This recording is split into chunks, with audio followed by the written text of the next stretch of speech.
글자 크기는 어떤가요? 음, 좋습니다. 네, 좋습니다. 네.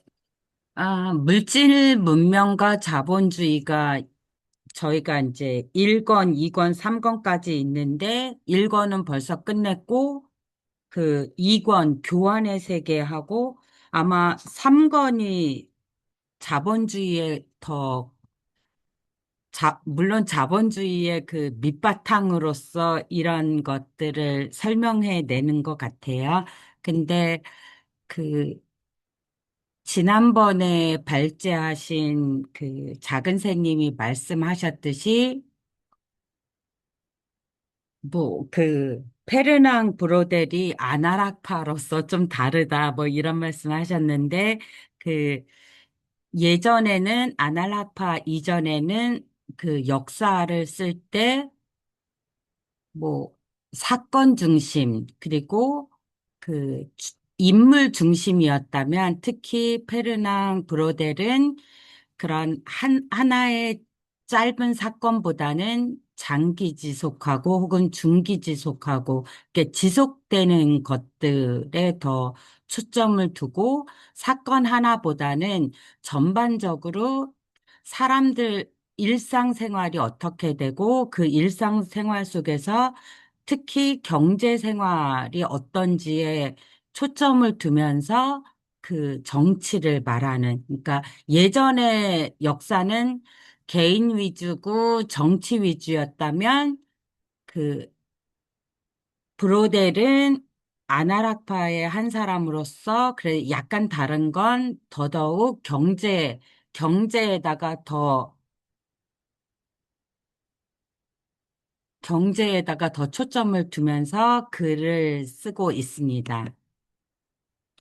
그래서 지난번에는 이제 교환의 도구 1편에서 골든베어님이 발제를 하셨는데 최저 수준에서의 교환기구 이래서 시장에 대해서 많이 얘기했었죠.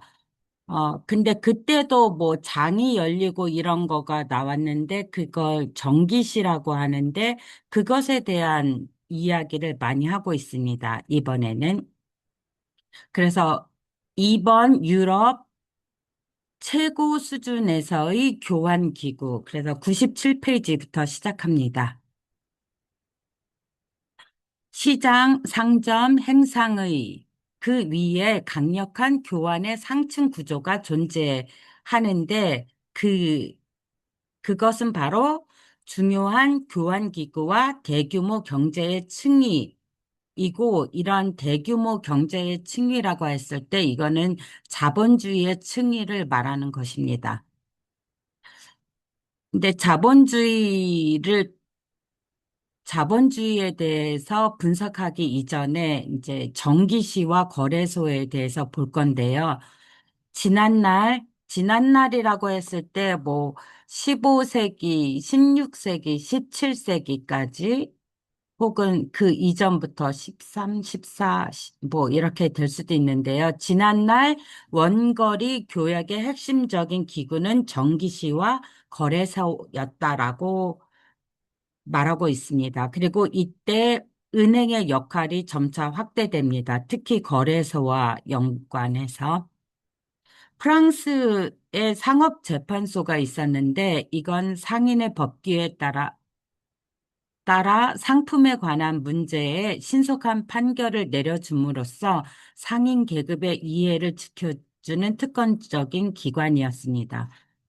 그리고 이후 시기에는 특히 파산 문제와 그 재판을 담당해서 많은 지역에서 이런 상업재판소의 그 설립을 요구하기도 했습니다. 상인들이.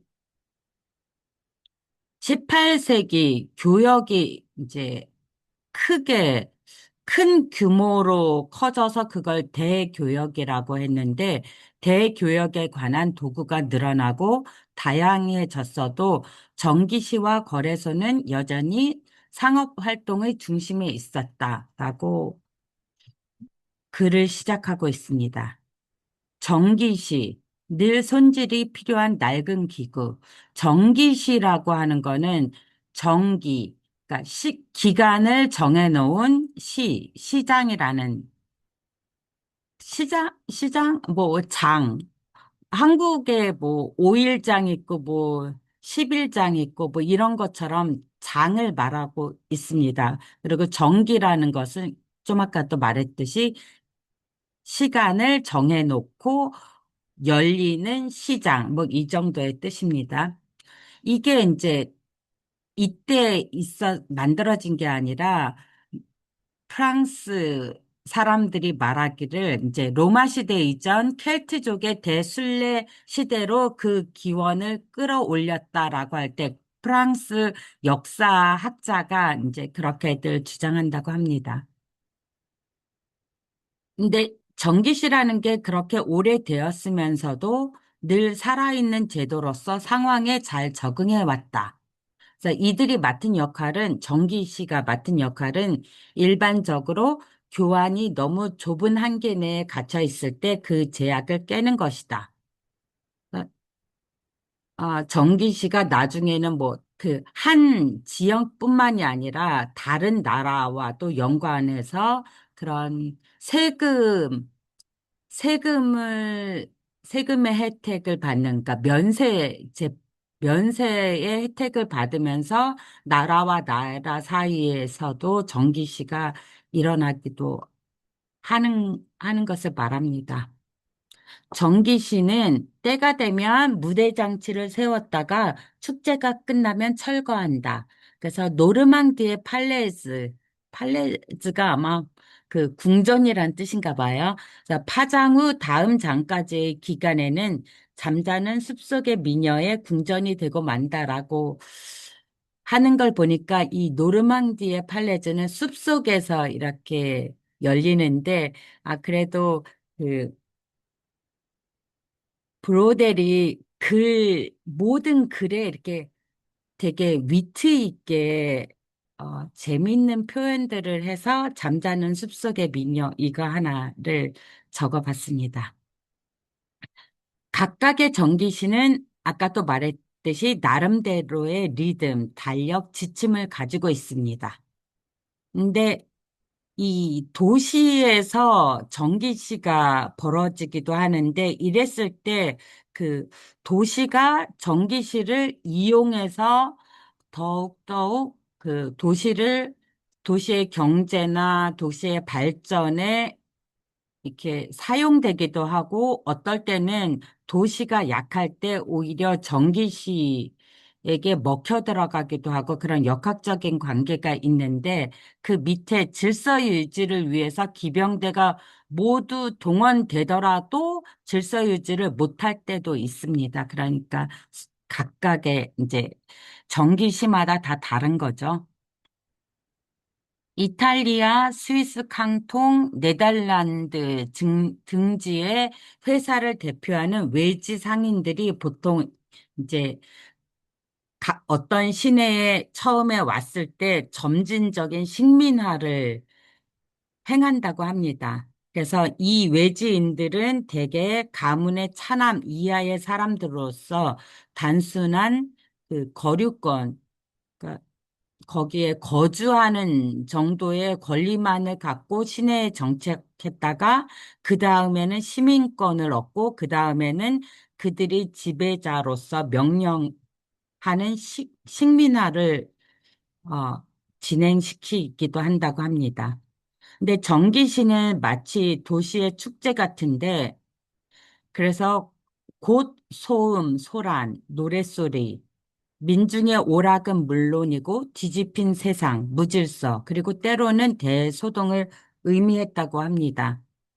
그래서 음악이 있으니까 트럼펫 소리가 있고, 어, 그 시에서 돈을 내서 불꽃놀이를 하기도 하고, 화롯불, 간혹 이 축제가 뭐 일주일이 계속되기도 하고 3일이 계속되기도 하고 뭐 길게 하니까 돈이 많이 들어가니까 화롯불 이런 것도 시에서 이제 지원하기도 한다고 해요. 그래서 북소리 그리고 연극 뭐 아주 다양한 연극들 주로 뭐 희극, 풍자극 뭐 이런 것 들이 많이 하는데 이렇게 축제를 했을 때 상업적인 측면이 사실은 중요하니까 그런 것들을 같이 해서 정기시가 축제로서 벌어지기도 하는데 이럴 때 그 도시에 뭐, 어,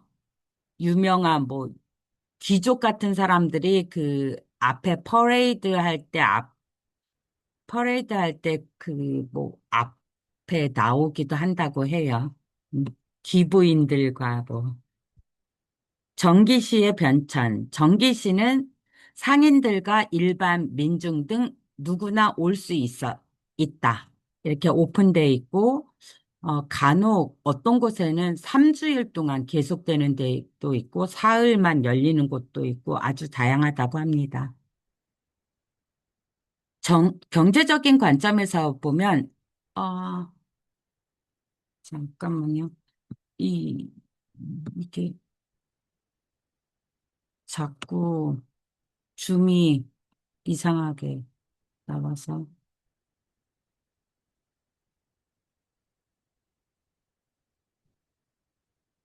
네. 고, 음, 어, 그래서 경제적인 관점에서 보면 정기시의 핵심은 역시 대상인의 활동과 관련되어 있습니다. 대상인이라고 하는 건 그 소상인과 비교해서 아주 그 큰 상인이라고 대상인 뭐.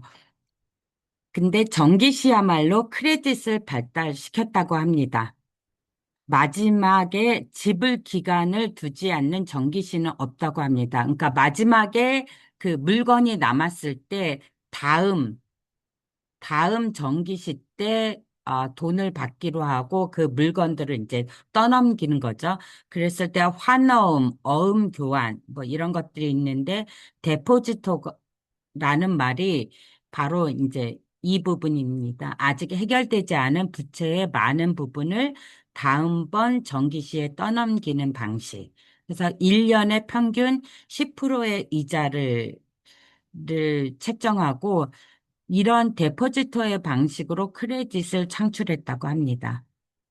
전기실을 피라미드에 비유한다면 그 가장 밑에는 대개 상하기 쉽고 값이 싼 그 지역 산물을 취급하는 무수히 많은 소규모 활동들을 이라고 볼 수 있고 상층부는 먼 곳에서 들여온 고가품을 거래하는 게 상층부라면 가장 꼭대기에는 화폐 거래로서 아주 활발히 이루어졌다고 합니다. 이것이. 대규모 전기시의 발달은 대체로 상품보다는 크레딧에 유리하게 작용했던 듯하다고 합니다. 그래서 전형적인 그런 정기시의 면모가 이제 상파뉴, 1260년 상파뉴의 정기시들이 1320년까지 있었고, 뭐 16세기에는 부장송, 피아첸차 정기시가 유명했다고 하는데, 부장송에서 피아첸차로 이제 장소를 옮겨가서 그렇게 이름하기도 한다고 합니다. 근데 이 부장송 정기시는 1535년 프랑스와 1세가 제노바인들이 리옹 정기시에 들어가는 것을 금지시켰기 때문에 이것과 경쟁하기 위해서 이제 부장생의 송에다가 이걸 세운 것입니다. 근데 이게 나중에는 뭐 롱르소니에, 몽리에, 상베리 이쪽으로 이전했다가 마지막 1579년에는 피아첸차로 옮겨져서 이름이 이렇고 1622년까지 번성했다고 합니다. 근데 피아첸차 정기시는 아까 그 기층부, 상층부 이렇게 말했는데 최상층부라고 하는 그런 그 최상층부라는 것은 화폐 거래만 하는 근데 최상층부만 남아있는 전기시로서 1년에 4번 열렸고 상품은 전혀 모여들지 않고 현찰도 아주 소액이었고 아주 거액의 환어음이 주로 거래되었다고 하는데 이때 유럽 전체의 불을 나타내는 이, 이 전기시가 유럽 전체의 불을 나타내는데 그 중에서도 스페인 제국의 지불이 가장 큰 몫을 차지했다고 합니다. 그래서 아주 비싼 예치금 3,000액키를 내야만이 이 구성원으로 그 특권적인 구성원이 될 수 있는데 이들이 콘토를 결정하는데 콘토라는 것은 뭐냐면 정기시급마다 청산 환율을 정하는 것을 이들이 비싼 예치금을 낸 사람들만 이 구성원이 될 수 있었고 그 규모가 그 3천 에키의 만 배에서 만 배에서 뭐 만 몇 천 배의 돈이 거기서 사용이 된다고 합니다. 에키라는 게 얼마나 큰 돈인지 내가 찾았었는데 까먹었습니다. 그렇지만 모든 것에는 끝이 있는 법이다. 1610년경에는 은 유입량이 감소하자 이 조직은 위협을 받았다. 1622년 노비가 이제 장소 이름인데, 노비로 이전하는 시점이 아마도 어느 정도 타당성 있는 전환점으로서 쇠퇴하는 기준점으로 볼 수 있을 것이다. 라고 저자가 말하고 있습니다. 전기시와 순환. 전기시들은 서로 연결되어 있고 서로 소통하며 상호 의존적이라고 말할 수 있습니다. 상품, 화폐, 크레딧이 순환의 움직임 속에 들어갔습니다. 음. 그러나 유럽 경제 생활의 중심에 자리 잡고 그 전체를 지배하는 전기시는 1622년 아까 노비로 이전하는 시점 이후부터는 더 이상 존재하지 않습니다. 그리고 암스테르담이 상업 및 화폐 활동의 항구적인 중심지로서 조직되었습니다. 정기시의 쇠퇴, 18세기에 들어오자 정부 정책이 점차 바뀌어 면세 혜택을 누리던 정기시의 교역을 매년 줄일 수밖에 없게 되었습니다. 해가 갈수록 정기시를 거치지 않고 이 상품들을 직접 교역하는 데에 점점 익숙해졌습니다.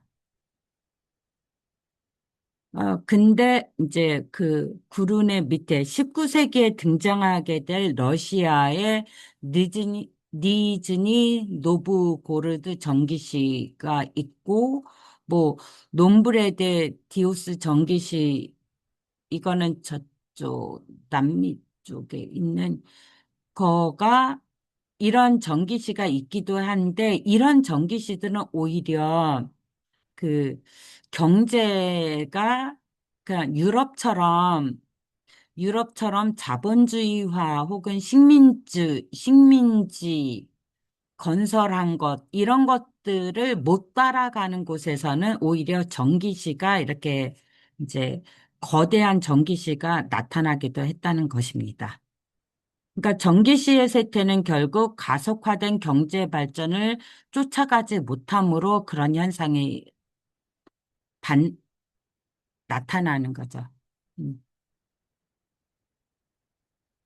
이 맨 마지막, 그러나 경제 발전이 느려지면 전기시는 오히려 존재 이유를 되찾는다라고 할 때, 그, 그, 다른 곳은 경제 발전이 일어나는 것이 그 주류라면 그렇지 않은 것이니까 예외적인 현상이라고 표현할 수 있습니다.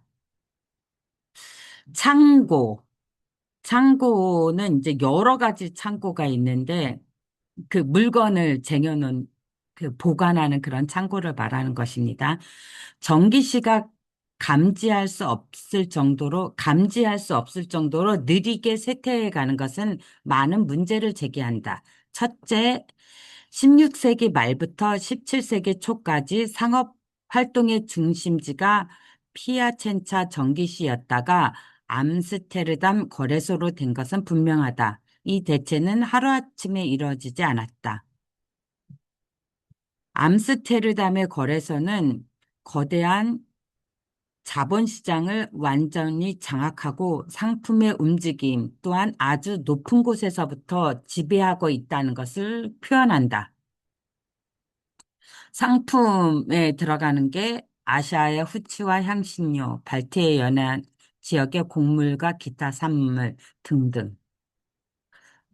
존 바르트는 이제 이러한 현상에 대해서 상품을 수송하고 저장하고 재수출하는 차원에서 설명해야 된다라고 주장합니다. 그래서 창고가 본래대로 기능하는가, 그러니까 상품을 보관하는 그런 본래대로 기능하는가 혹은 상업적인 방식으로 이용되는가 차원에서 그거를 설명해야 된다고 하는데 상업적인 방식으로 이용되는 거는 창고가 상급 상점으로, 그러니까 상급 상점으로 해서 물건도 보관하고 소비자한테 물건도 파는 그런 상급 상점과 도매상인, 그 창고를 통해서 이제 도매상으로서 그 사람들한테 파는 거 혹은 네고시앙은 여기서는 대상인을 네고시앙이라고 말하기도 합니다. 그래서 뭐 아주 큰 거를 이렇게 어, 타, 그 물건 값을 이 정도로 하자, 저 정도로 하자 이렇게 갑자기 한국말 네고시에이션이 한국말이 생각이 안 나는데 이제 그렇게 해서 엄청난 양을 파는 사람들을 말하는 것입니다. 도시가 한층 더 커지고 소비 수준이 서서히 개선되면서 도매 상업은 더 발전했고 독자적으로 조직화됩니다. 그래서 그 창고도 이제 하나, 둘, 셋, 네 가지로 이렇게 구분해서 설명할 수 있는데 저장고라는 거는 상품을 보관하면서 한편으로 사람들에게 판매하는 창고, 약간 상급 상점 같기도 하죠. 그다음에 곡물 창고는 주로 건물의 꼭대기에 있는 곡물 보관 장소를 말하고 그냥 대포라고 말하는 창고는 일반적으로 상품을 적치하는 곳. 그리고 보세 창고라는 것은 재수출을 위해서 상품이 집중되는 창고로서 또는 더 넓게 그런 기능을 한 구를 말하는 거고 국내 소비세는 하는 그런 것이 보세 창고인데 이런 이런 보세 창고 등의 중개를 통해서 점차 쇠퇴해 가던 전기시의 활동을 이 네 가지의 서로 다른 창고의 기능을 하는 창고가 대체했다고 합니다. 18세기부터 특히 대서양 무역에 연결된 북유럽의 활기찬 국가에서는 도매 상업이 크게 발전했습니다. 특히 런던, 암스테르담이 그렇고요. 창고나 보세 창고에 유리하도록 상업 활동이 집중되는 것은 18세기 유럽에서 일반적이었다고 합니다. 그래서 그 이제 어떤 상품이냐면 원면이래서 면도 각각의 되게 다양한 나라에서 들어오는 원면들이 있고 그 각각의 이름이 다 다르기도 하고 뭐 포도주도 있고 브랜디도 있고 그런 삼각 무역을 통해서 들여온 설탕과 커피도 있습니다. 이때. 19세기에 수송 속도가 빨라지고 수송량이 증가할 때부터 또 강력한 공장들의 공장들에게 생산이 집중될 때부터 이전의 창고 상업은 대단히 큰 변화를 겪게 되고 때로는 완전히 사라질 수밖에 없었습니다. 그리고 이제 이게 여기까지가 정기시에서 창고로 넘어가고 그다음에 이제 거래소로 넘어가는 이야기를 하겠습니다. 거래소라는 거는 뭐냐면 사무엘 리카르라는 사람이 1686년에 어떤 책을 썼는데 그 책에서 이렇게 말했습니다.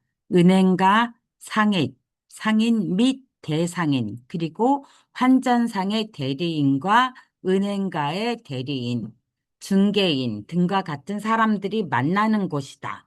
라고 거래소를 말했습니다.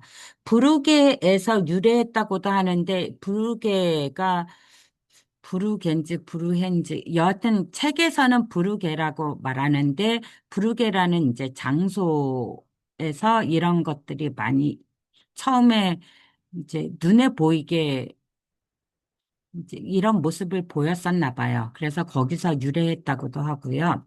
리옹에서는 이 거래소를 교환의 광장이라고 불렀다고 합니다. 그리고 세비야 지역에서는 상인들의 모임이 그라다스가 뭐냐면 대성당의 계단인데, 그라다스 위에서, 어, 모임이 이루어졌는데, 그래서 거래소는 간혹 그 모임을 말하기도 하고 그 모이는 장소를 말하기도 한다고 합니다. 그리고 페이지 120에서 121까지 보면 이 거래소가 엄청 많아요. 그래서 그것의 이름을 완전 나열했는데 그것을 다 쓰기가 시간이 너무 오래 걸려서 제가 안 썼습니다. 그래서 보면, 책을 보면 이제 각, 각 도시마다 어디서 모였고 누가 있고 뭐 이렇게 각각의 또 특징적인 거, 얘네들은 뭐 더 잘하고 뭐 이런 것도 있기도 합니다. 그거는 책을 참조해 주십시오. 그래서 아까 이제 이 기원이 부르게일 거다라고 했는데, 부르게는 1409년 아주 이른 시간에 이런 거가 있었고, 뉴욕에서 그 증권거래소가 만들어진 건 1772년이라고 합니다. 근데 14세기 지중해 지역에서는 거래소가 아주 만개했다고 합니다. 왜냐하면 지중해 연안에서 무역들이 이제 활발히 있었으니까 그랬을 거라고 이제 추측이 됩니다. 피사, 베네치아, 피렌체, 제노바, 발렌시아, 바르셀로나 등지가 그렇습니다. 근데 이런 거래소라는 게 뭐, 예전에도 있었을 텐데, 1111년 루카라는 지역에서는 이제 환전상들이 성 마르키노 교회 근처에 모여들어서 이제 모여들었고, 이때 상인들과 공증인들도 많았다고 하고, 그, 거기에서 향신료와 후추, 뭐, 북유럽의 청어가 있었다고 하는데, 이렇게 환전상 얘기하는 거 보니까 그 이전으로 보자면 로마 시대 2세기 말경에도 이제 그런 증거들을 볼 수 있다라고 합니다. 근데 어떤 세금을 내는 곳, 세금을 돈으로 바꿔서 내는 모든 곳에는 이런 환전상들이 있었다고 합니다. 이게 동양이든 서양이든. 상대적인 비율을 고려하면 거래소는 정기시의 최상층부와 같은 것이다. 다만 연속적이라는 점에서 다르다. 그러니까 정기시는 기간을 정해놓고 모이는 거잖아요. 그러니까 불연속적으로. 근데 이 거래소는 그냥 에브리데이에서 날마다 거래소에 나가서 날마다 거래되는 품목의 가격을 알고 얼마나 거래되고 이런 것들 아는 것이 중요하니까 이거는 연속적인 것이죠. 그리고 어떤 것들을 거래소에서 다뤘냐면 상품 거래, 환 거래, 주식 거래, 해상보험 거래 등이 동시에 이루어졌습니다. 그러므로 화폐시장, 금융시장, 유가 증권 시장이기도 했다고 말할 수 있는 거죠. 근데 17세기 초부터 암스테르담에서는 곡물거래소가 따로 세워졌다고 해요. 일주일에 세 번, 그러니까 곡물이 많이 이렇게 거래가 활발해서 따로 거기서 나온 것 같아요. 일주일에 세 번, 10시에서 12시까지 있고, 커다란 목조 건물의 큰 홀에서 만들어졌는데, 그 곡물 견본을 이제 한 주머니에다가 1에서 2리브르, 그러니까 500g? 1000g? 뭐 이런 식으로 그 정도로 놓아서 그 곡물 견본을 보고 이것이 얼마나 좋은지, 안 좋은지, 상품, 중품, 하품 뭐 이렇게 따라서 다 가격이 다르고 또 그 양에 따라서 또 가격이 다 다르게 정해졌겠죠. 그랬습니다. 그다음 중요한 암스테르담의 증권 시장을 보겠습니다. 이게 17세기에 새로 등장한 것 중에 하나인데 증권 시장이 공채 증서 혹은 권위 있는 동인도 회사의 주식 등이 활발한 투기의 대상이 되었고 이것은 아주 근대적인 현상으로 평가받습니다. 예전에 있어서 17세기 이전에 이제 베네치아 같은 경우 일찍부터 국채를 매매하고 피렌체도 뭐 그랬고 뭐 제노바에서 루오게와 파네 시장도 그랬다고 하는데 그래도 이 암스테르담은 그래도 여기서 완전히 그런 예전에 있었던 거와 다른 거는 거래량이 엄청나다라는 거죠. 그리고 유동성이 좋은 거, 그리고 공공성, 그리고 투기의 자유 등이 이제 새로운 것입니다. 투기를 위한 투기라고 할 때 1634년경 네덜란드를 열광하게 한 튤립 광증을 말할 수 있는데 이거는 지난번에도 이제 얘기한 적이 있었죠. 튤립 한 뿌리에 뭐 엄청난 가격인 거. 그래서 사실 튤립 한 뿌리가 그 정도의 효용 가치가 없음에도 불구하고 경제적으로는 엄청나게 뭐 그 튤립 하나로다가 뭐 마차도 사고 말도 사고 못도 하고 뭐 엄청나게 이제 할 수 있는 돈으로 환산하자면 그렇게 점점 올라가면서 그런 걸 광증이라고 표현할 수밖에 없다라고 이 사람 말하고 있습니다. 아니, 당시 사람들이 그렇게 말한 것입니다. 그리고 또 요세프 데라 베가라는 사람이 1688년 혼란 중에 대혼란이라는 책에서 자기는 이 암스테르담이 이제 투기 노름에서 5번이나 연속 파산했었다라고 하는데 이건 좀 과장이 있을 수도 있지만 어쨌거나 이제 이런 투기의 자유가 있었다는 걸 보여주는 거고 또 아직 잡지도 않은 청어를 선물 거래로 팔았고 수확하지 않은 아직 받지 않은 또 아직 수확하지 않은 밀을 그, 아, 상품을 팔았던 거 이런 것도 투기라고 볼 수도 있다라고 하는데 이거는 사실 그 주식에서는 뭐 그 이런 걸 투기라고 보이는 것 같지는 않아요. 그 거래의 종류에 이런 선물 거래가 있고 뭐 이런 것 같습니다.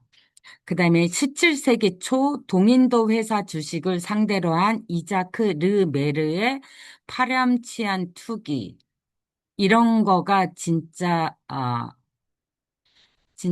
투기일 수도 있는데 이 투기가 아주 세련되게 이루어졌다라고 하는데 이자크 르 메르라는 사람은 이제 동인도 회사를 처음에 같이 설립한 사람이었는데 뭐 사기도 많이 치고 뭐 이러니까 이제 동인도 회사에서 쫓겨나갖고, 내가 이 동인도 회사에다가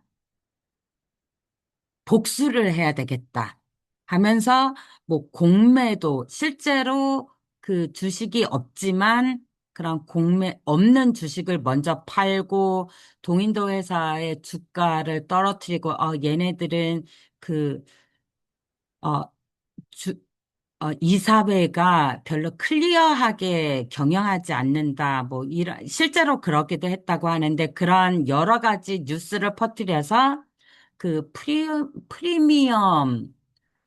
프리미엄 거래를 212%에서 125%로 낮춰서 주가를 완전 떨어뜨리게 하면서 그 동인도 회사에다가 이렇게 복수를 하려고 했다고 하는데 뭐 중간에서 동인도 회사가 그 주주들에게 그 이득도 배분하고 뭐 누가 공매도 했는지 이런 거 알아채서 그 완전히 성공하지는 못했다고 합니다. 그래도 좋은 거는 그래도 동인도 회사 주식 거래가 좀 더 이렇게 투명하게 되는 데는 일조를 했다고 합니다.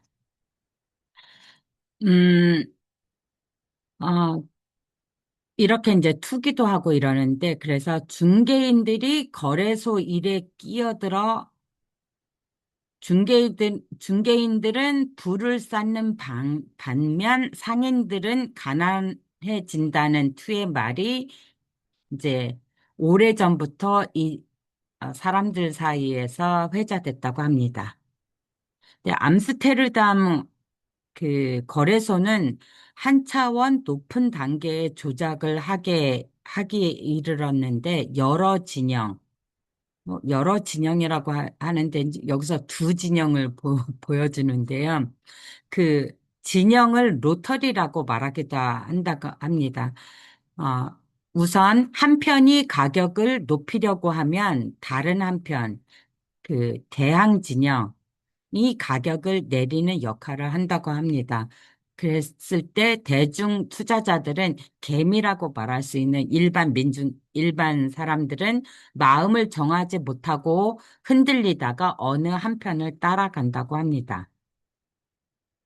원래 주식은 기명식이어서, 그러니까 이름을 기재하는 방식이어서 이름을 기재하는 장부가 있었다고 합니다. 그래서 이것이, 어, 이름이 있으니까 투기를 예방할 수 있다라고 생각했지만, 어, 실제로는 투기를 하는 데에는 소유가 문제되지 않았다고 합니다.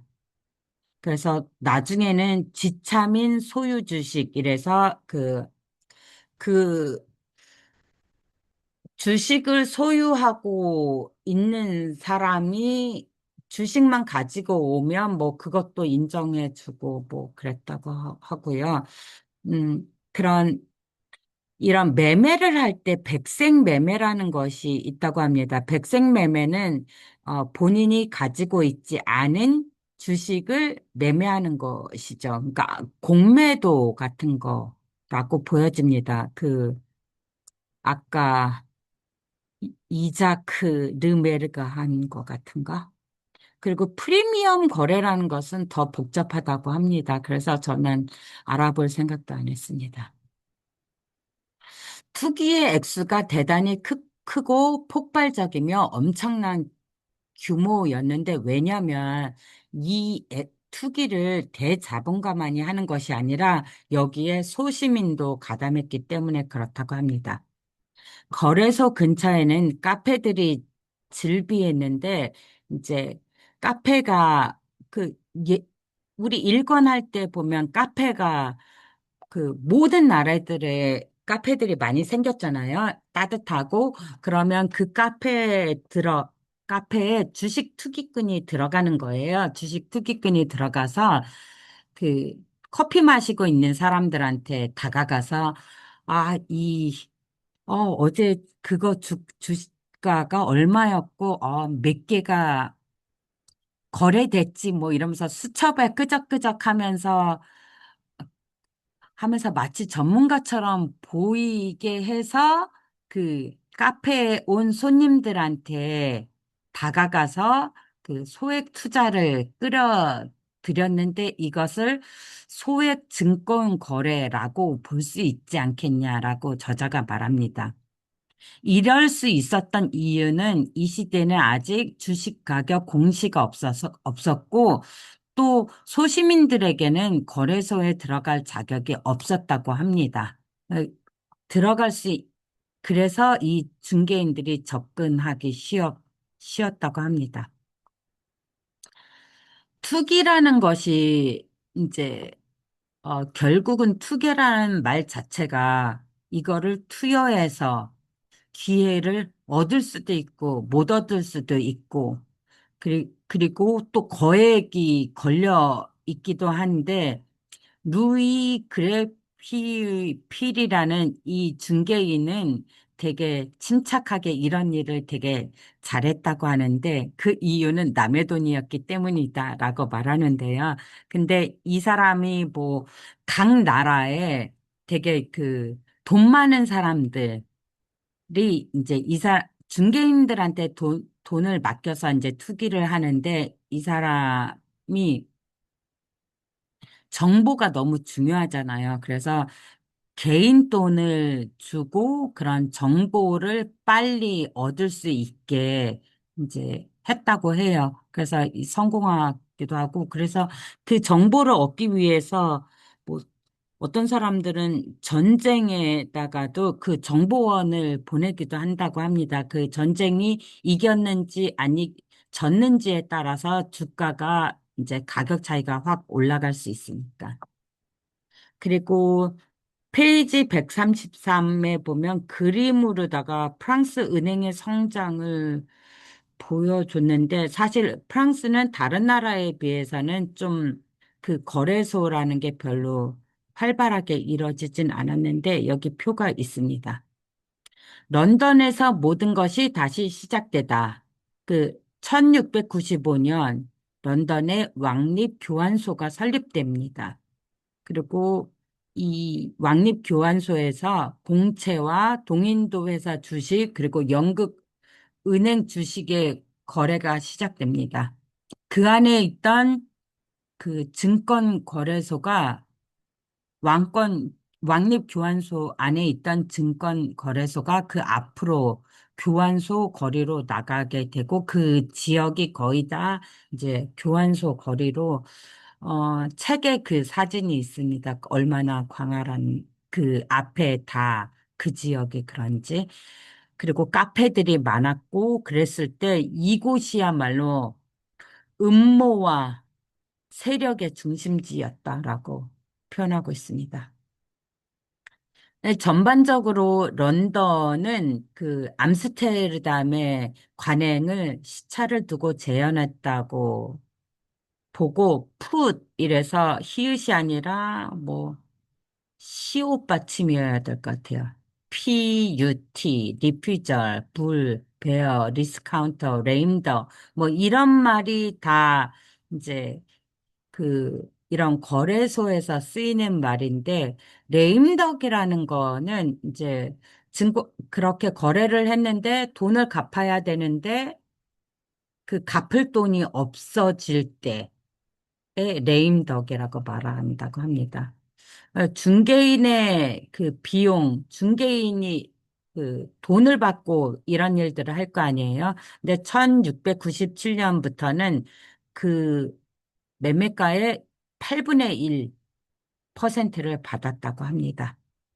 파리를 방문할 필요가 있을까? 이 말은, 방문할 필요가 없다. 뭐, 이런 건, 이런 뜻인 것 같아요. 왜냐면, 파리라는 거, 그래도 가보고 싶다면, 파리는 비비엔 거리를 가라. 근데 거기에 1724년에 거래소가 설립됐다. 근데 미비했는데 50년 정도 지난 다음에 그러니까 1774년 뭐 이쯤 돼서야 좀 활기를 띠었다고 해요. 1779년에 할인은행이 재조직된 후 그 주식이 일반에게 공개됐고, 그때 얼마나 주식 거래가 무질서했는지 모른다. 어떤 사람이 그렇게 평가하고 그 거래량도 실제 주식의 4배였고 선물 거래였고 어 그래서 그 프랑 프랑스는 이 거래소가 그렇게 효과적으로 이루어지지는 않았습니다. 사람들에게 그 주식에 대한 그 신용 이런 것도 별로 없었는데 그 이유는 나중에 다시 얘기를 하겠습니다. 거래소와 화폐. 도덕론자들은 이런 거래소에서 하는 거를 이건 바람장사다라고 말하는데 크레딧, 은행, 지폐, 투자, 내지 투기 등을 싸잡아서 비방합니다. 암스테르담이나 런던의 대거래소들은 지폐가 느리기는 해도 성공적으로 자리 잡게 만들었습니다. 화폐는 달리고 폭포처럼 쏟아지고 유통된다. 그래서 그 캐스케이드, 그, 끊임없이 화폐가 한번 달렸을 때 갑자기 그게 돌고 점점점점 그 순환 속에서 커지고 빨라지고 뭐 이런 거를 폭포처럼이라고 표현했습니다. 화폐는 교환을 확대시키는 기능을 수행하기에는 언제나 불충분하다. 화폐라고 할 때 크게 상품화폐, 표시화폐 두 개로 나눌 수 있는데 상품화폐라는 것은 다른 모든 상품이 반영되며 측정되는 거울과 같은 존재로서 상품화폐로서 금화, 은화, 구리, 동전, 후추, 조개 껍질 등이 상품 화폐였다면 교환을 확대시키기 위해선 그 이상의 것을 만들어야 하기 때문에 표시 화폐가 만들어집니다. 근데 표시화폐라는 건 뭐냐면 상품의 경제적 가치를 측정하고 표시하는 단위가 되는 화폐로서 뭐 원, 뭐 1,000원, 10,000원, 뭐 달러, 뭐 이런 것들을 표시화폐라고 말할 수 있습니다. 11세기 초에 중국에서도 지폐가 만들어졌지만 그렇게 이때처럼 이렇게 눈에 띄도록 뭐 다른 나라랑 같이 이게 통용되지는 않았으니까 그 지폐를 만든다고 해서 이퀄 유동성은 아닌 것입니다. 13세기부터 제노바, 피렌체, 베네치아에서는 환화음을 만들었고, 베네치아에서는 공채도 만들고, 암스테르담, 런던, 파리 거래소에는 회사 주식들의 가격이 매겨지고 여러 다양한 기원을 가진 은행권들을 만들어냈습니다. 이런 걸 볼 때 교역의 필수적인 지폐가 실제로 도입되는 데에 거래소와 은행이 중요한 역할을 한 것임을 볼 수 있습니다. 그러니까 주식 소유자가 유동성, 현찰화폐, 이거는 이제, 번역한 사람이, 유동성, 이건 현찰화폐일 거다라고 가로치고 말한 건데, 유동성을 원하면 거래소에 가서 그 증서를 판매하면 되었습니다. 이게 이제 여기까지가 유럽 끝이고요. 유럽 이외의 세계를 보면 생산, 교환, 소비는 모든 사람에게 기본적인 필수 요건이다. 이제 그래서 필수 요건이기 때문에 유럽이든 유럽 이외의 세계이든 유사성이 더 많을 것이다라는 것이 저자의 주장입니다. 그래서 그 유사성이 더 많을 것이다라고 했을 때, 그러면 그 근거가 무엇인지 이제 몇 가지로 살펴보고 있습니다. 1번, 시장과 상점은 어느 곳에나 존재한다. 그게 유럽이든 유럽이 아니든 문명권이라면 다 그렇다는 거죠. 그 라틴 아메리카 에서는 브라질, 리마, 멕시코, 아르헨티나 이러면서 여기서 책에서는 훨씬 더 자세하게 그 시장에 대해서 설명하고 있습니다. 이슬람권에도 어, 번잡한 시장과 시내에 있는 비좁은 상점들로 유명하다고 합니다. 이슬람권도. 그래서 세비야, 그라나다, 바그다드, 카이로 그리고 더 자세한 것들이 또 책에 있습니다. 인도 같은 경우는 아주 일찍이 화폐 경제로 발전했다고 하는데 그 이유는 그런 시골 공동체가 영주나 황제에게 그 세금을 화폐로 지불했어야 했다고 합니다. 그래서 시골에서 사는 사람들이 밀이나 쌀, 염료를 팔아서 바니아 출신의 상인들에게 가서 그것을 이제 화폐, 돈으로 바꾸는 거죠. 그래서 바니아 출신은 인도는 카스트 제도가 있잖아요. 그래서 바니아 출신 사람들이 에서 상인이 되기도 하는 것 같습니다. 그렇다고 모든 바니아 출신들이 상인이 되는 것은 아니라고 합니다. 바니아 출신, 이 카스트에서 출신으로 유명한 사람은 무아, 마하트마 간디가 지구라트 바니아 출신이라고 합니다. 히말라야의 셰르파족은 물라카 반도까지 가서 그 이윤을 얻었다고 하는데 물라카 반도는 말레이 반도를 말하고 있습니다. 중국은 개서제가 있다. 개서제라는 말은 계급, 계급, 서열, 계급, 계급이 있어서 그것이 높고 낮음의 그 위치로서 권위와 권력을 갖고 있는 그런 제도. 를 말하는 것입니다. 근데 보통 중국도 그렇고 우리나라도 그런 것 같은데요. 마을에는 시장이 없지만 모든 읍은 시장을 가지고 있어서 칸디용이라는 사람들은 읍이라는 게 곧 시장이 있는 곳이라는 뜻 아니겠냐라고 말해서 그게 타당할 것 같다라고 말합니다. 읍내 시장은 열흘에 두세 번 열린다고 합니다. 페이지 150에서 151. 네, 그림들을 보면 중국의 전형적인 시장들로서 그 그림들이 있는데요. 이 그림의 도표처럼 보여지는 이 그림에서는 스촨성 을 예로 드는데 스촨성에 19개의 읍이 있고 그 19개 읍 중에서 6개는 도시에 가까울 정도의 규모로서 큰 거고 이런 시장의 위계가 사실 해당 사회의 위계를 나타낸다고 봅니다. 초보적인 시장 영역의 변화.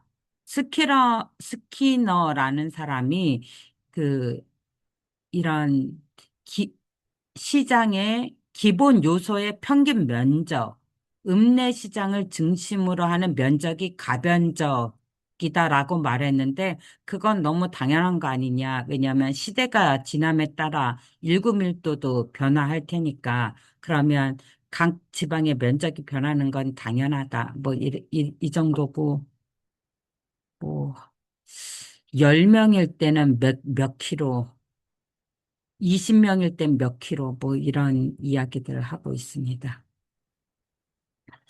등짐 장수의 세계인가 대상인의 세계인가에서는 아, 인도양과 말레이 제도의 행상인을 판레르는 등짐 장수라고 말하는 거고 저자는 등짐 장수 아니고 대상인일 거다라고 말하는 것입니다.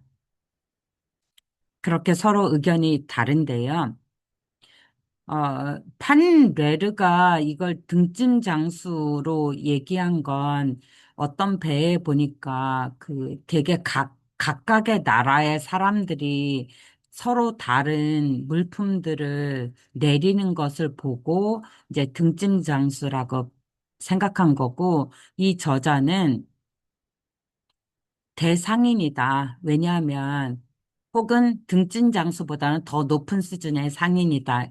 이랬는데 그 이유는 몬순을 이용해서 범선이네. 섬이 아니라 범선을 타고 거대한 인도양과 태평양 연안의 이쪽 끝에서 저쪽 끝으로 갔다가 6개월 뒤에 큰 부자가 되든 파산을 하든 원래의 출발점으로 되돌아오는 이 사람들이 일부 이 상인들은 자신의 계정으로 상업 여행을 하기도 하지만 다른 상인들은 대출자인들과 계약을 통해서 계약 관계로서 그 큰 돈을 출자를 받는 거죠. 이랬을 때 이 사람들은 바니아 혹은 무슬림 출신의 부유한 상인으로부터 혹은 의장업자, 영주 혹은 고위 공직자로부터 필요한 사업 자금을 빌립니다. 근데 파산한 경우만 빼고는 보통 두 배로 이 빌린 돈을 갚는다고 하는데 계약을 맺는 순간부터 이 사람은 채권자의 노예가 된다고 합니다.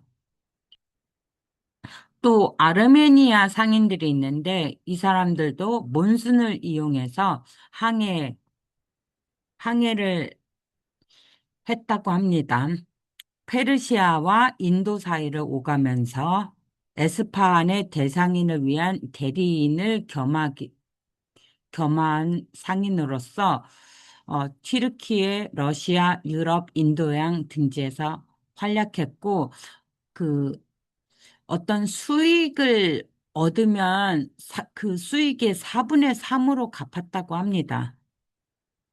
근데 그 여행이라는 그 거리는 수천 킬로미터가 되기도 하고 여행 기간은 11년이 되기도 한다고 합니다. 이 11년 기간 안에 5년은 계속 라사에서 지내기도 했다고 합니다. 그래서 이들이 취급한 거는 은, 금, 보석, 사양, 인디고 및 다른 염료, 인디고 블루를 말하나 봐요. 면직 및 모직, 양초, 차 등을 했고 이들은 이제 자신들이 사실은 빌려서 이 돈을 만들었음에도 불구하고 다른 그 아르메니아 상인들한테 자본을 빌려주기도 했다고 합니다. 라사에 머물면서 뭐 그러기도 한다고 합니다. 그리고 또 다른 그 대상인들이라고 할 때 레반트인, 키프로스인, 칸디아인, 마로니트인, 시리아인, 조지아인, 그리스인, 무어인, 튀르키예인을 들 수 있습니다. 인도의 은행들, 인도의 모든 중심지에는 사라프라고 부르는 은행업자 겸 환전업자가 있었다고 하는데 이들은 대부분 바니아라는 유력한 상인 카스트에 속한 사람들이었습니다. 이들은 환어음, 환전, 유동화폐를 지불하고 신용, 해상보험 등을 취급했습니다. 모험 사업 방식으로 투자하기도 하고 수송을 담당하기도 했고, 이 이자라는 게 이제 어디든 사라프 있는 사람 가서는 돈을 빌릴 수 있었는데, A라는 지역에서 빌려서 B라는 지역으로 게 가서 갚아도 되고, 뭐, A, B, C 뭐 계속 빌리고 맨 마지막에 가서 갚을 수도 있고 이러는데 이게 100%, 100%의 이자이기도 했다고 합니다. 95%, 100%.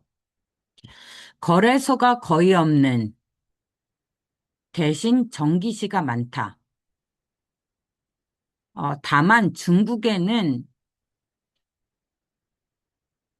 그러니까 보통 다른 나라들은 이제 거래소라는 것은 주로 유럽에서 그런 것들이 그런 식의 거래소가 있었다면,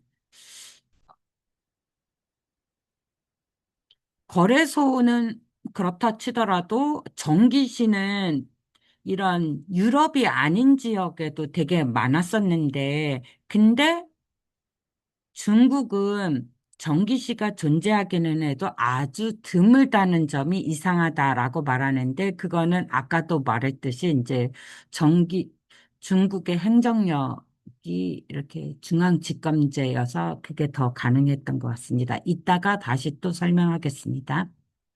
이슬람 지역에서 가장 활발한 정기시가 열리는 곳은 이집트, 아라비아, 시리아라는 교차로 지역이었고, 메카 성지순례라는 것 자체가 일종의 그 성지순례라는 성지를 찾아가는 거룩한 뜻도 있지만, 플러스 상업적인 이득이 있는 것을 포함하기도 했습니다. 그래서 그거 자체가 정기시이기도 했다라는 것입니다. 근데 이 메카 성지 순례와 좀 모순되게 이슬람권의 정기시는 상대적으로 큰 중요성을 가지지 못했다고 해요. 왜냐하면 무슬림의 도시와 그 구조가 워낙 엄청나게 크기 때문 아닐까라고 말합니다. 인도의 정기시는 거의 일상생활처럼 정기시가 그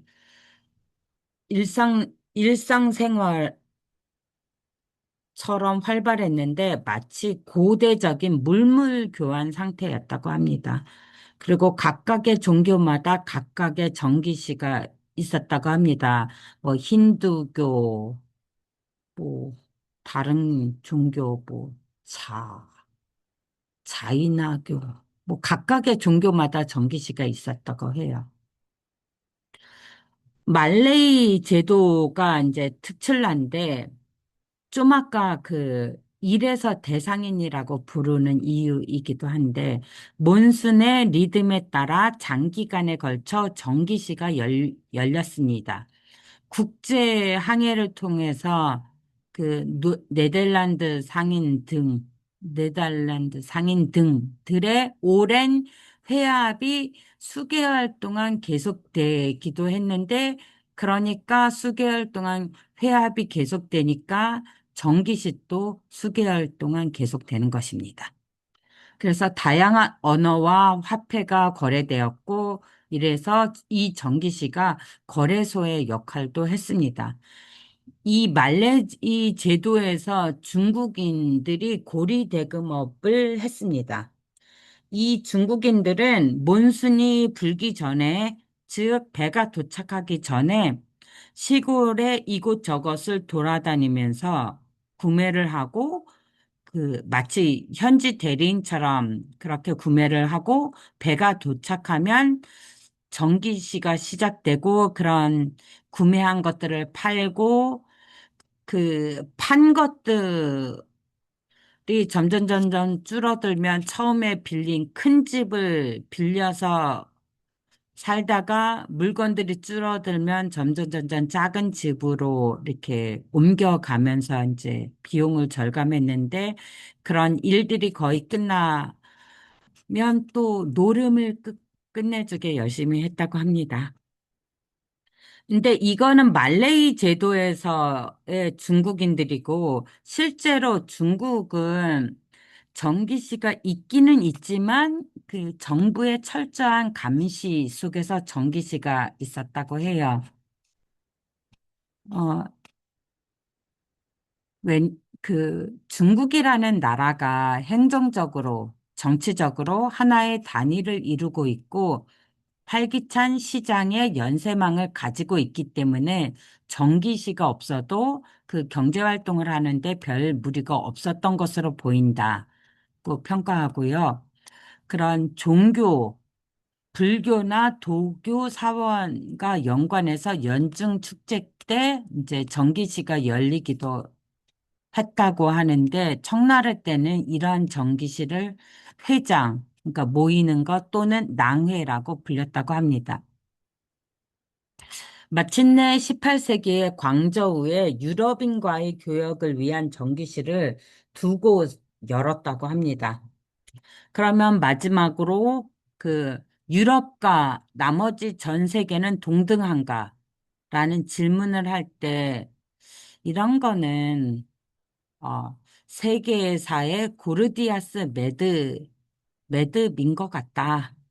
그래도 그런 것들을 어, 이런 문제를 풀기 위해서 여러 측면에서 제기하겠다라고 저자는 말하고 앞으로 뭐 계속 되는 2권, 3권에서 그것들을 말하려고 할 것 같아요. 고르디아스의 매듭이라는 것은 음, 마케도냐, 트로이 전쟁인가, 마케도냐 옆에 피르키아, 갑자기 생각이 안 나네. 피르키아인가 어떤 나라에 고르디아스라는 사람이 그 농촌의 농부의 아들로 태어났다가 어떤 전차를 타고 전쟁에서 이기면서 이제 이 사람이 승리를 해서 그 나라의 왕이 됐대요. 그래서 왕이 돼서 너무 신께 감사해서 고르디움이라는 신전에다가 이 고르디아스가 그 자기가 탔던 전차 그 수레를 신전에다 받, 받치면서 그 매듭을 졌는데 그 매듭을 아주 쉽지 않게 보통 사람은 못 풀게 매듭을 졌는데 그러면서 이 고르디아스가 하는 말이 이 매듭을 푸는 사람이 아시아의 왕이 될 것이다. 이런 신탁을 말을 했대요. 근데 알렉산더 대왕이 거기 가서 그 전설을 듣고, 내가 한번 풀어볼까 해서 이렇게 막 풀다가 보니까 잘 안 풀리니까 그냥 칼을 착 빼갖고 그 매듭을 칼로 내리쳤대요. 그래서 그 매듭을 풀어서 그 알렉산더가 아시아의 왕이, 아시아까지도 다 정복할 수 있었다. 이렇게 말하는 사람이 있고, 또, 그런 식으로 칼로 쳐서 그 알렉산더 죽은 후에는 그 나라가 세 개로 분열됐다. 이렇게 말하기도 한다고 합니다. 잠정적인 결론. 각각의 시대마다 상대적으로 더 중요한 것이 각기 다르고 각각의 세기마다 특정한 외관을 가지고 있는 법이다. 그쵸, 당연하죠. 15세기는 14세기 후반의 파국과 결핍의 연장선이었다가 1450년 이후가 되어서야 회복이 시작됐다.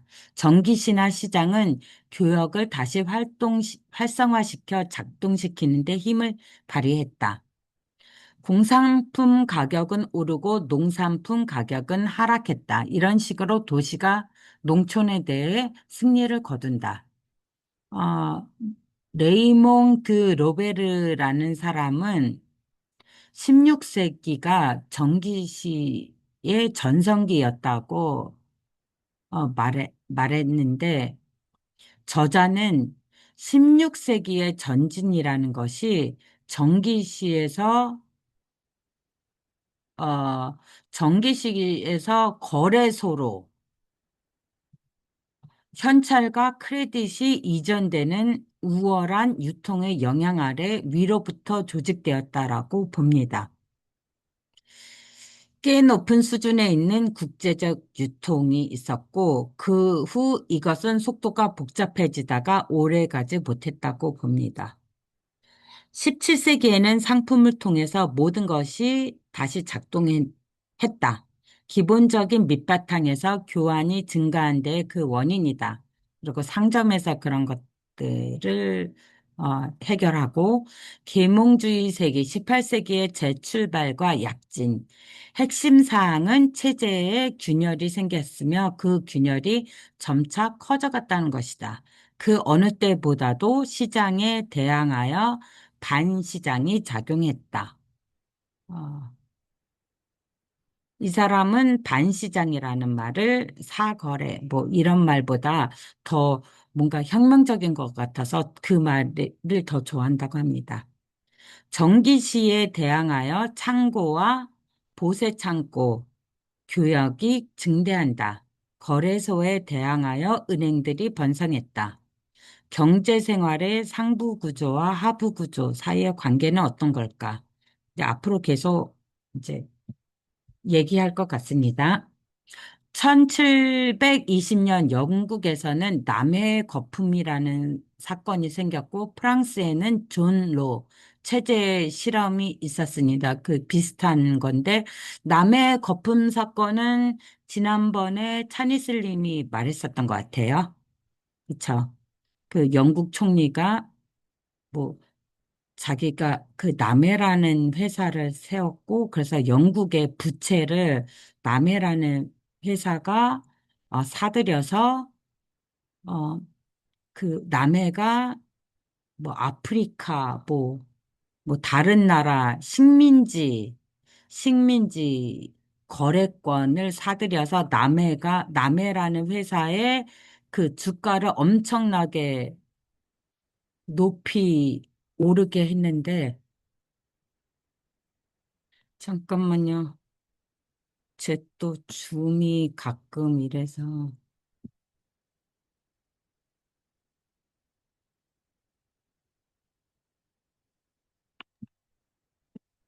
이게 아닌데. 저희는 다 잘 들리고 잘 보이는데요. 그래요? 그 네. 제 화면만 제가 이게 갑자기 화면이 안 보여서 잠깐만요. 보여요? 제가 네, 잘 보이고 잘 들립니다. 그래요? 그러면 제가 제 화면으로 볼게요. 음,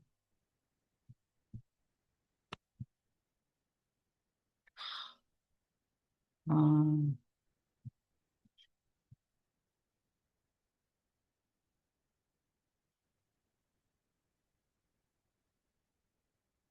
그맨 마지막 부분 이 부분 네.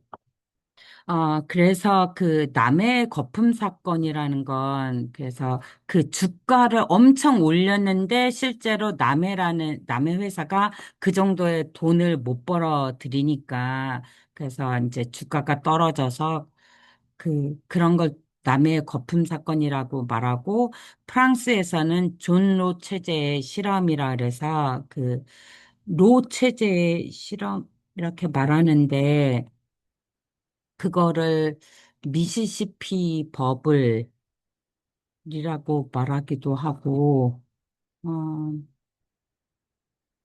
네. 하는데 이거는 그 보통 그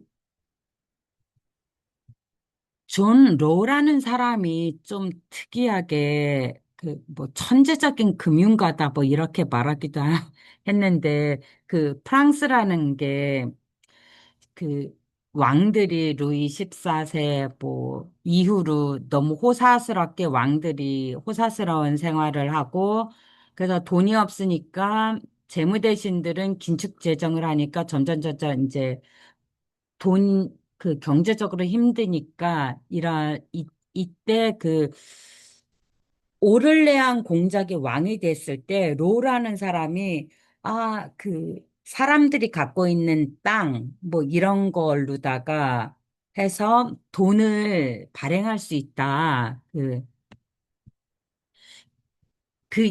예전에는 뭐 금본위제, 은본위제 뭐 이런 화폐 제도가 있었다면 토지와 상업 자산을 기반으로 그 방크 제네랄 프랑스 최초의 민간 은행인 방크 제네랄을 설립할 수 있는 이제 허가를 받았다고 해요. 근데 이 사람이 이제 나중 그걸로 뭐 은행 총재가 되는 걸로 그치지 않고 미시시피라는 회사를 만들어서 이 회사가 이제 자기네가 뭐 이것저것 뭐 식민지 독점 무역권 뭐 이런 것들을 다 떠내서 우리가 엄청나게 그 부자가 될 거다라고 해서 그, 그리고 그런 나라의 국가 부채를 이렇게 주식으로 전환하게 하고 뭐 이러면서 주가가 엄청 올랐었는데 어느 순간 갑자기 그 사람들이 그거를 돈으로 바꾸려고 하니까 그 정도의 돈이 없으니까 결국은 그래서 뭐 그 파산한 거 그거가 미시시피 버블이라고 보는 것이 이게 프랑스에서 일어났습니다. 서양 발전의 핵심이라고 했을 때는 상부에서 여러 교환, 도구가 발달하고 18세기에는 여러 수단과 방법이 증가했는데 그 유럽과 가장 거리가 먼 경우는 중국인데 중국은 아까 말했듯이 어, 제국의 행정이 경제의 개선을 가로막았다고 볼 수 있고 유럽과 가장 유사한 경우는 이슬람권과 일본인데 제가 일본을 안 했습니다. 이것으로 마치겠습니다. 수고 많으셨습니다. 수고 수고하셨습니다. 많으셨습니다. 아, 수고하셨어요. 뭐 열심히